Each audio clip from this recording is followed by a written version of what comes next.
Hello, everyone. Welcome back to the second session of the second part of the Embodied Intelligence Conference. So I wanted to give you a summary of the amazing talk we had this morning. But first of all, I wanted to remind you about the whole program. So now we are just at the second day of this amazing conference. And we are running now the afternoon session. Before to move on, I wanted also to remind that we will have a in-person session of this conference at the Soft Robotics Conference in Lausanne. So here there is the QR code if you wanted to join us there. It will be amazing because we are actually the possibility to meet in person after several years that we are running this event online. Also, I wanted to remind you about some practical information. So talks will be recorded, apart some for we cannot for some reason. And so you can actually access the recording of the talk through this website. Please remind to keep yourself muted, so only speakers and chairs will be unmuted. However, like during the Q&A session, we might ask you to unmute yourself if you want to ask directly your question. Also, please join the WhatsApp community if you didn't do so yet.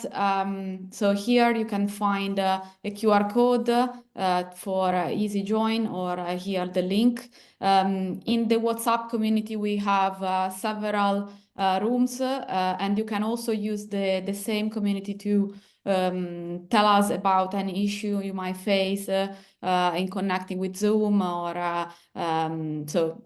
but you can also contact us through email if needed. Of course, in the WhatsApp channel, you can continue discussion with speakers, ask more questions. But for this session, I also ask you to write your question in the chat so I can actually pick it up. So I give you now a summary of what we saw this morning.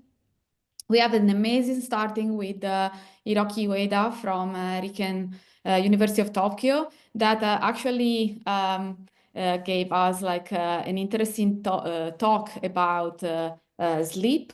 And also this has been followed by a very exciting set of short talk and panel discussion with Kohei, Jenny, and Mohsen. In particular, like in the talk of Hiroki, actually we discovered that calcium is important for sleep integration and also determine how, so when sleep is needed. Professor Ueda actually mentioned that there is some wiseness in drinking a glass of milk before going to bed. We also discovered that there are certain enzymes that act as a switch to keep us awake while other keep us asleep. And also he described us as wise methods that actually challenges the traditional synaptic homeostasis hypothesis, like by saying that actually what he discovered is that when we are awake, so our neuronal connection are in somewhat suppressed, while actually instead a deep sleep strengthen this neuronal connection. And so this is actually something very interesting and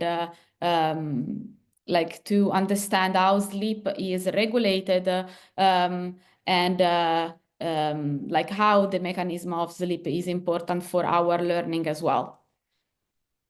Followed by this, we had the panel discussion, as I was saying. So we had Kohei chairing and also providing a talk about deep learning through physical dynamics, where actually he mentioned that we can use body dynamics as a computer, and this of course is linked to the concept of reservoir computing that exploit nonlinear dynamics as computational resource. And also like that the recurrent neural network potentially can be replaced by these body dynamics.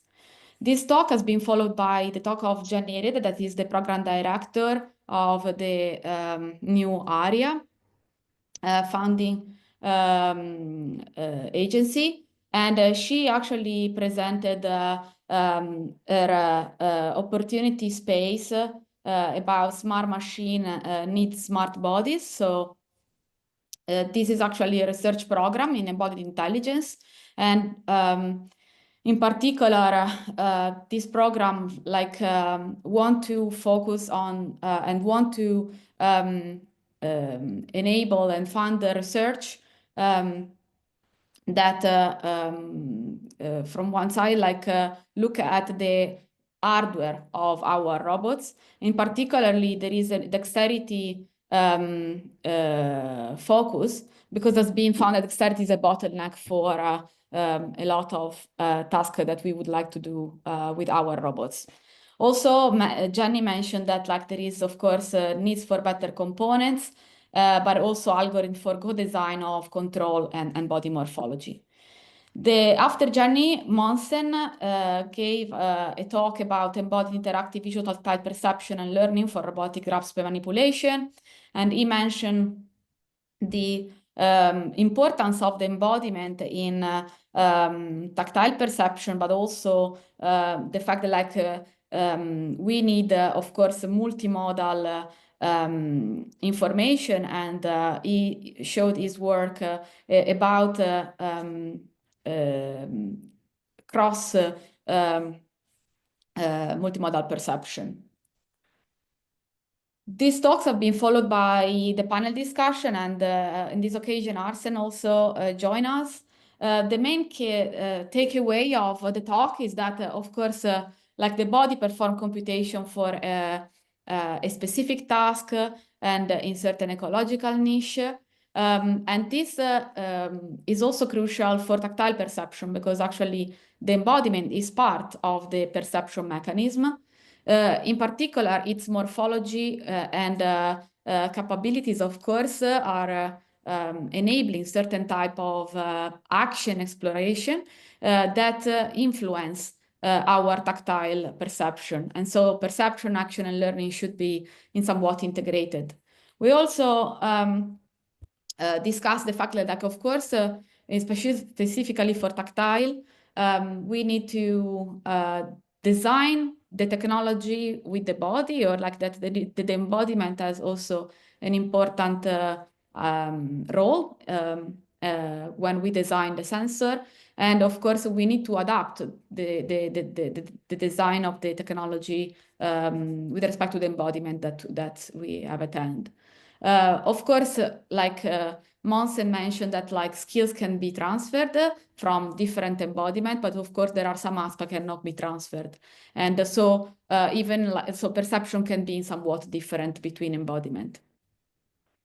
We also reiterate this also is linked to what I just said, that it's needed to think about co-design, embodying, and control. And in this respect, probably we need to push forward the simulation environment that enable us to do so.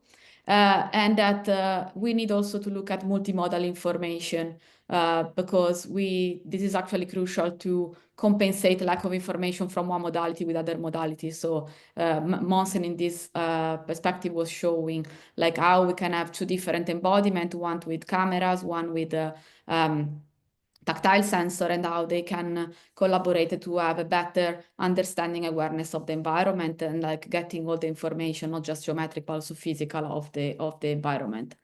And finally, also Jenny pointed out the fact that the ARIA program is trying to foster synergy between research that they found, and that the different parts of the program co-evolve together within the time space of the program. So these have been the main takeaway of today. So after this, we are starting now the next session, and we will have Michael Levin from Tufts University that will give a talk about diverse intelligence in unconventional substrate life and beyond. After that, we will have a short talk and panel discussion, and Matej Hoffman will be the chair of the session. And we will have a coffee break followed by a plenary talk from Karen Adolf that will talk about learning to walk, lesson from babies, bots, and piglets. And after that, I will ask all the speakers to join to an amazing discussion panel. Finally, we will have the usual afternoon breakout session, the masterclass with Josie. So this is actually an highlight of all the different sessions and the speaker for this breakout. I want also to, again, remind you the community link on WhatsApp, the masterclass link if you want to join, and this is like the QR code. But now, please, it's my great pleasure to introduce our next speaker. Michael Levin is the Vanner Bush Distinguished Professor of Biology at Tufts University. He earned dual bachelor's degree in computer science biology from Tufts University, followed by a PhD in genetics from Harvard University. And Levin's research, that I'm sure you all know already, integrates developmental biology, computer science, and cognitive science to explore how complex biological forms and function emerge. So this is the title of the talk. As I said, is Diverse Intelligence and Conventional Substrate, Life and Beyond. And I would ask, I will stop to share my screen. Sorry, this is for later. And I ask Michael to share for his talk. Thank you so much.